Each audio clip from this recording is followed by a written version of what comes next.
हरे कृष्ण दर्शक मित्रों, कृषि गोविद्या चैनल में हूँ जीजे रंगपरा आप सर्व दर्शक मित्रों हार्दिक स्वागत करीए छीए। आज आपणे आव्या छीए श्याम गीर गौशाला में अने तेमनी गीर गौशाला की मुलाकात लई अने आपणे तेमनुं जाणीशुं कि आ गीर गौशाला की खासियत शुं छे। अने आ खेडूत एक प्राकृतिक खेती पण करे छे अने साइड में बिजनेस पण करे छे कि गौशाला चलावी अने तेमनुं बिजनेस पण करी रह्या छे। तो आवो तेमने मळीए। तो सौप्रथम कृषि गोविद्या चैनल में राणाभाई तमारो स्वागत है।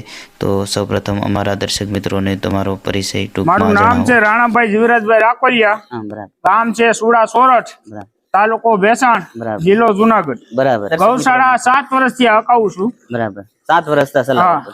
અને તમને ગૌશાળા કરવાનો વિચાર તમને ક્યાંથી આવ્યો એ જણાવો। 7 વર્ષથી આ પ્રાકૃતિક ખેતી કરવાનો વિચાર આવ્યો એટલે પછી ગૌશાળા વહાવી એમાંથી।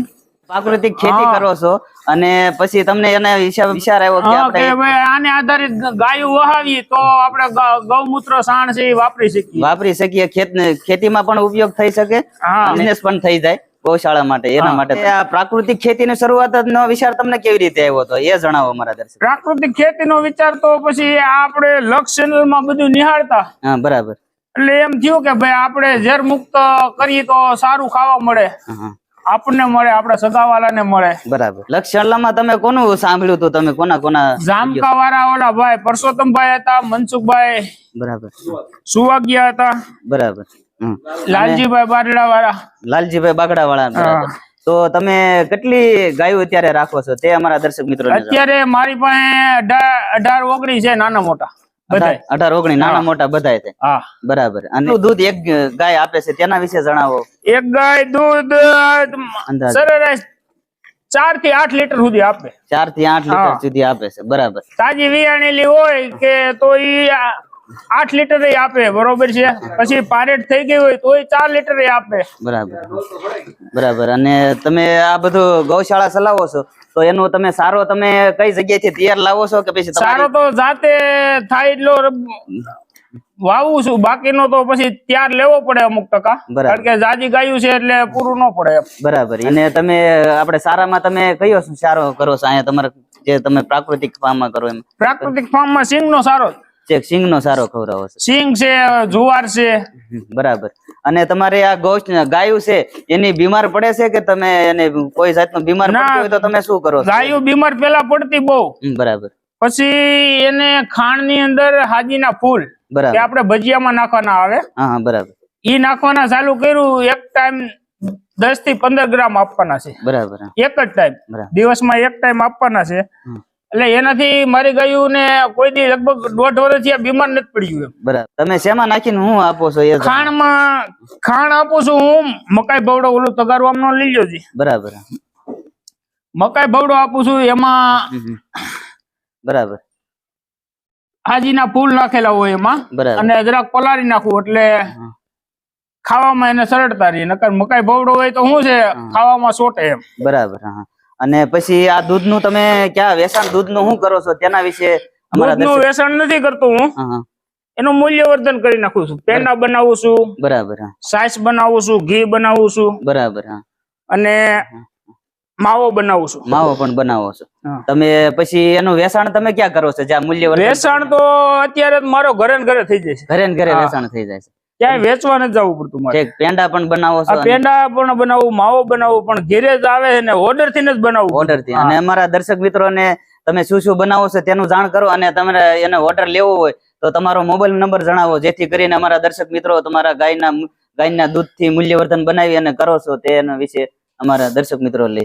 મારો મોબાઈલ નંબર છે 99143994। બરાબર। અમે ડિસ્પ્લે ઉપર નંબર પણ રાણાભાઈ નો નંબર આપશું, તમે એમાં સંપર્ક કરી અને રાણાભાઈ પાસેથી સંપૂર્ણ માહિતી પણ લઈ શકો છો। અને ઘણા બધા ખેડૂતો પણ એવા હોય છે પ્રાકૃતિક ગાય આધારિત ખેતી કરતા હોય તો ગૌશાળા કરવી હોય તો એક વહાવાની પેલા, પછી 2 એમ કરીને ધીરે ધીરે વહાવાની। એક કરે તો જો વહાવીને પછી એમ માનો કે ક્યાંક થી ગા નબળી ભટકી જાય, હારી ઓલાદ ની તો પેલા ગા લેવી પડે। બરાબર। હારી ઓલાદ ની ગા લે તો જ એમાં એનું મૂલ્યવર્ધન કરી શકે, નકર તો એ 1 મહિનો દોવા દે ન દોવા દે એટલે પછી એમ કે ભાઈ હવે તો આપણે ગાયું નથી રાખવી, આપણે લેણું નથી।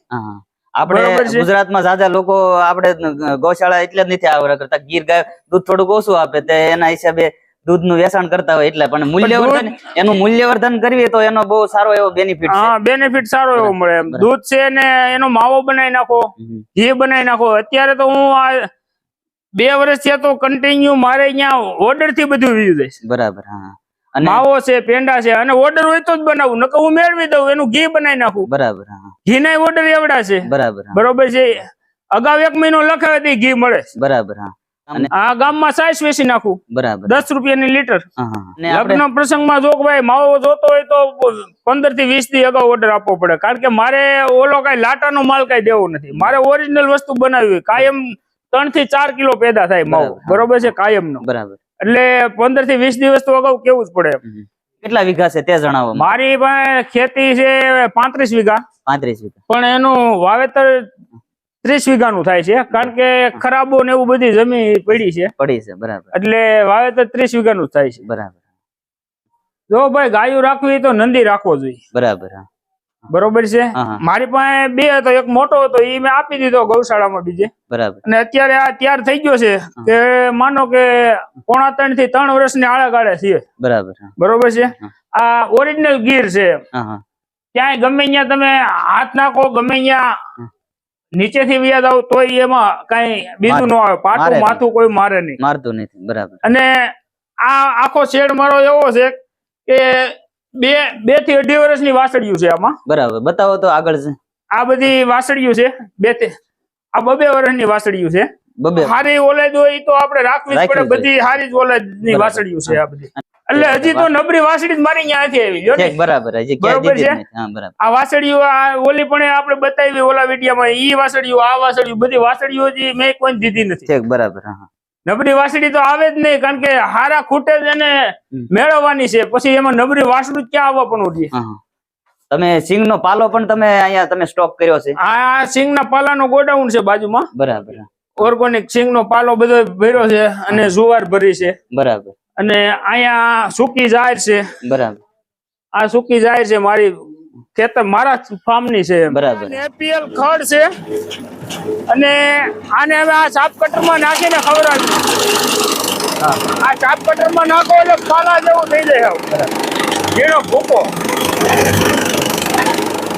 એટલે મારે જાતું નથી, પણ છે થોડું પણ થાય ઘણું એમ. બરાબર. આવો માથે થોડા ઝુંડા આવી ગયા છે. જોઈ દો. બરાબર. 12-13 ફૂટનું થયું છે એમ. બરાબર. શું કામ કરવું? ઢોરને ખાવામાં બહુ રાહત થાય. હા. બીજા નંબરમાં સાવું ઓછું પડે, તમારો ઓગા નો નીકળે. તમે આવું કરી નાખો એટલે ઓગા નો નીકળે તમારે. બરાબર. ગાય ને ઓગા નો નીકળે એના માટે ખાવામાં સુપર છે, પછી જલ્દી જાય. દર્શક મિત્રો, તમે જે જોઈ રહ્યા છો આ ગૌશાળામાં તમામ માહિતી આપણને રાણાભાઈ આપી. તમારે વધારે પણ ગૌશાળાની માહિતી લેવી હોય, અથવા તો તમારે કોઈ એની પ્રોડક્ટ પણ લેવી હોય, છે ઘી છે કે પેંડા છે તે અને માખણ છે, જે કઈ તમારે લેવું હોય તો આપણે રાણાભાઈ નો સંપર્ક પણ કરજો. જે ડિસ્પ્લે ઉપર તમને નંબર આપવામાં આવે છે. અને આજનો વિડીયો તમને કેવો લાગ્યો તે કોમેન્ટ કરી અમને જરૂર જણાવજો. અને જો તમને વિડીયો પસંદ આવ્યો હોય તો વિડીયોને લાઈક કરજો. અને જો વિડીયોમાં નવા હોય તો તમે ચેનલને સબસ્ક્રાઇબ કરજો. બસ આજના વિડીયોમાં એટલું જ. ત્યાં સુધી બધા ખેડૂત મિત્રોને મારા હરે કૃષ્ણ, જય ગૌ માતા.